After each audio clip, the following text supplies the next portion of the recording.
Assalamualaikum warahmatullahi wabarakatuh. Perkenalkan, nama saya Rizky Trimaska dari Prodi Psikologi Islam semester 5 kelas A. Di sini saya akan memaparkan materi mengenai sejarah pemikiran tokoh modernisme Islam Kiai Haji Ahmad Dahlan untuk memenuhi tugas UAS PMDI. Sebelumnya, saya ingin mengucapkan terima kasih banyak kepada Bapak Ahmad Yani Fatur Rahman selaku dosen pengampu mata kuliah PMDI. Adapun tokoh yang akan saya bahas yaitu ada 3. Yang pertama, biografi Kiai Haji Ahmad Dahlan. Yang kedua, pemikiran Kiai Haji Ahmad Dahlan. Dan juga yang ketiga, pembaharuan Kiai Haji Ahmad Dahlan. Pembahasan yang pertama yaitu biografi Kiai Haji Ahmad Dahlan. Kiai Haji Ahmad Dahlan dilahirkan di Kauman, Yogyakarta pada tanggal 1 Agustus 1868. Ayahnya memiliki nama Kiai Haji Abu Bakar dan ibunya memiliki nama Siti Aminah.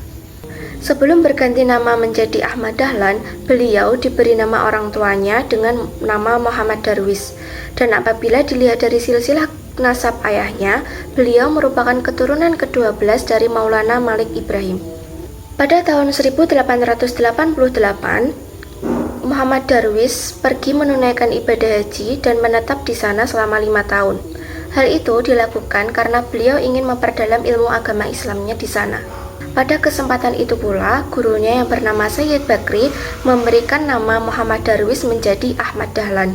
Setelah berada di Mekah selama 5 tahun, akhirnya beliau pulang ke Yogyakarta.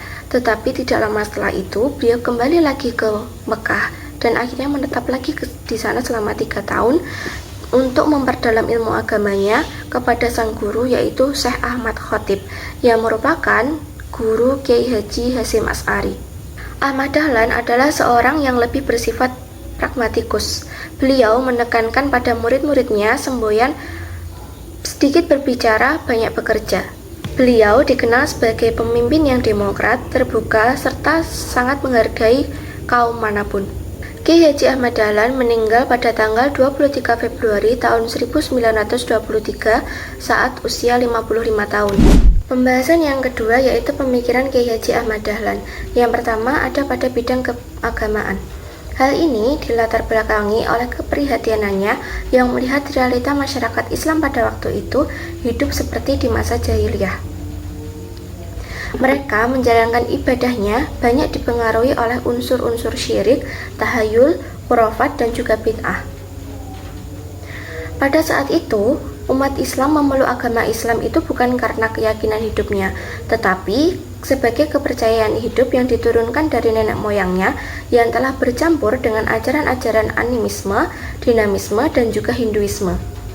Yang pada akhirnya, Kiai Haji Ahmad Dahlan tetap terus mendorong umat Islam untuk menegakkan tauhid dan juga kembali memurnikan agama Islam karena beliau percaya bahwa tauhid merupakan pilar utama agama Islam dan apabila pilar ini retak, maka seluruh kehidupannya akan goyah.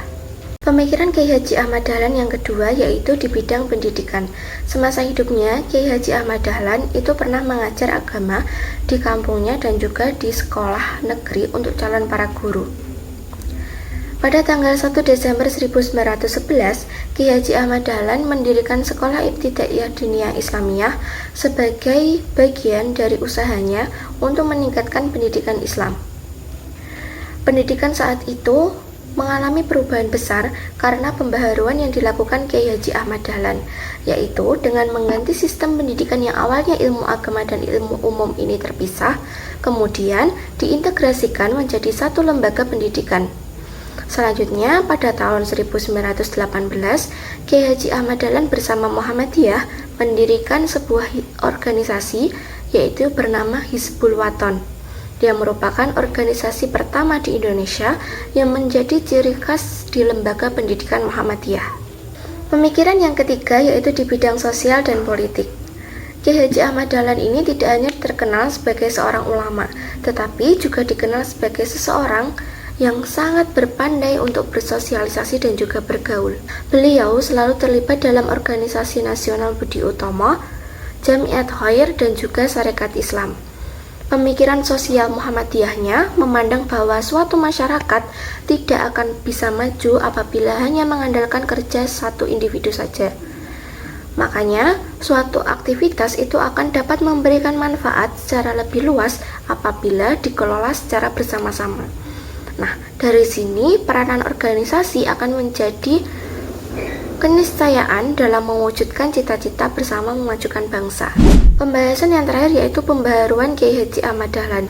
Yang pertama, gagasan tentang kiblat. Kiai Haji Ahmad Dahlan itu sangat mengetahui benar bahwa banyak sekali kiblat dari beberapa masjid yang tidak mengarah dengan tepat ke Ka'bah. Contohnya seperti di Masjid Agung Yogyakarta. Kiai Haji Ahmad Dahlan memiliki keinginan untuk membenarkan arah kiblat di masjid tersebut. Tetapi saat meminta izin kepada penghulu keraton Yogyakarta, beliau tidak diizinkan. Akhirnya, beliau bersama dengan murid-muridnya diam-diam meluruskan shaf dengan diberi garis putih. Tetapi atas tindakannya itu, akhirnya beliau dipecat dari jabatannya sebagai khatib di masjid tersebut. Padahal sebelum melakukan tindakan tersebut bersama beberapa muridnya, dia berhasil menghimpun sekitar 20 ahli ulama untuk membicarakan hal tersebut. Pembaharuan yang kedua yaitu tentang Hari Raya Idul Fitri. Hari Raya Idul Fitri di kalangan masyarakat Jawa telah menjadi tradisi yang disebut dengan riyayan. Hal ini dipandang sebagai sebuah upacara yang keramat.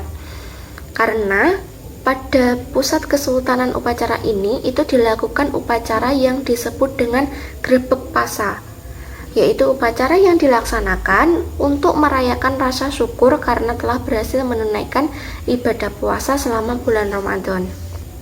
Karena hal ini, polemik yang dihadapi Kiai Haji Ahmad Dahlan dalam pembaharuannya itu sangat-sangat sulit. Apalagi ketika harus berhadapan dengan Islam sinkretik yang diwakili oleh kebudayaan Jawa.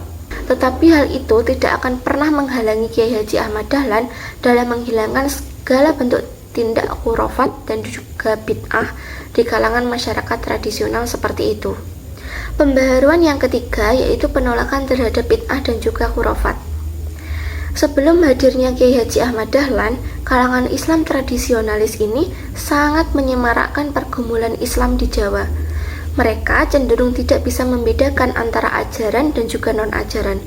Akhirnya berbagai praktek ziarah ke kuburan, jimat-jimat, jambi-jambi itu sangat berdampak pada penerapan Islam dan juga perkembangan kehidupan menuju era modern yang tidak mampu diusung oleh masyarakat tersebut. Padahal perbuatan bid'ah itu tidak pernah dilakukan oleh Rasulullah, sahabat-sahabatnya, dan juga tidak ada dasarnya dalam Al-Quran ataupun hadis. Bahkan, gerakan pemurnian ini itu tidak hanya sekedar memurnikan kembali ajaran Islam, tetapi juga menjadi fondasi dalam membentuk kemodernan bagi masyarakat muslim. Sekian pemaparan materi dari saya. Terima kasih atas perhatiannya. Wassalamualaikum warahmatullahi wabarakatuh.